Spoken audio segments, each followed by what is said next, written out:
సంపన్న రాష్ట్రాన్ని అప్పుల పాలు చేసిన చరిత్ర కేసీఆర్దేనన్నారు మంత్రి తుమ్మల నాగేశ్వరరావు.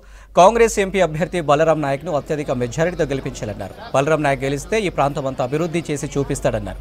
రాష్ట్రంలోని మొత్తం 17 ఎంపీ స్థానాలను కైవసం చేసుకుంటుందని తుమ్మల నాగేశ్వరరావు చెప్పారు. మహబూబాబాద్లో జరిగిన కాంగ్రెస్ ముఖ్య కార్యకర్తల సమావేశంలో పాల్గొన్నారు మంత్రి తుమ్మల.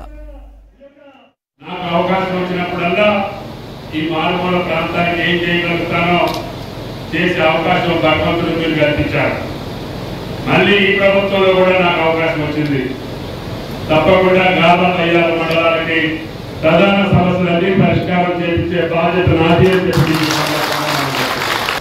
ఈ ప్రభుత్వం 3 రోజులు ఉండదు, 3 నెలలు పడిపోతే మళ్ళీ మేము వస్తామని చెప్పి కాళ్ళకి అంటున్నారు. ఆ కాళ్ళకి అన్నీ కానీ మనకి ఏ రకమైనటువంటి యోగా లేదు. రేపు పార్లమెంట్ ఎన్నికలు 15 సీట్ల కాంగ్రెస్ పార్టీ చేస్తే మిమ్మల్ని కన్నెత్తి చూసే ధైర్యం కూడా వేరే పార్టీకి ఉండదు అని మిమ్మల్ని అంటుకుంటే వాళ్ళు మధ్య అయిపోయే పరిస్థితి వస్తుంది. ఇప్పటికే సగం దుకాణాలు ఖాళీ అయిపోయాయి. భవిష్యత్తులో మిగిలిన దుకాణం కూడా పార్లమెంట్ ఎన్నికలు అయిన తర్వాత ఉండదు అని చెప్పి ఈ సందర్భంగా మనం చేస్తున్నాం. కాబట్టి దయచేసి ముఖ్యమంత్రి గారిని ప్రభుత్వాన్ని బలోపేతం చేయాలంటే మీ చేతిలో ఉన్న ఆయుధం బలరాం గారిని గెలిపించుకోవడం. మన కనకయ్య గారిని గెలిపించడం ద్వారా రాష్ట్ర ప్రభుత్వం వచ్చింది. అది బలరాం గారిని గెలిపిస్తే కేంద్ర ప్రభుత్వం కూడా మీ చేతిలో వస్తుందని చెప్పుకోవడం సందర్భంగా మనం చేస్తుంది. వాళ్ళిద్దరిని గెలిపించిన తర్వాత మీకు కావాల్సినటువంటి పనులు వాళ్ళిద్దరిని నిలబెట్టి చేపించుకునే హక్కు మీకు వస్తుంది. మీరు ప్రభుత్వంలో ఉండి తప్పకుండా పూర్తి చేసే బాధ్యత మేము తీసుకుంటాం. కాబట్టి దయచేసి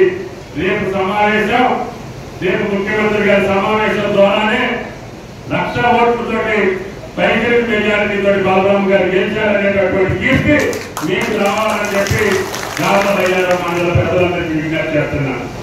మీరు అప్పచెప్తే ఆయన చేయి పట్టుకొని తప్పకుండా దెబ్బలాడి ఢిల్లీలో కావాల్సిన నిధులు కోసుకుంటూనే ఈ గిరిజన ప్రాంతాన్ని అభివృద్ధి చేసే భాగ్యం కనకయ్య గారికి మాకు ఇవ్వమని చెప్పి మనం ప్రార్థిస్తున్నాం.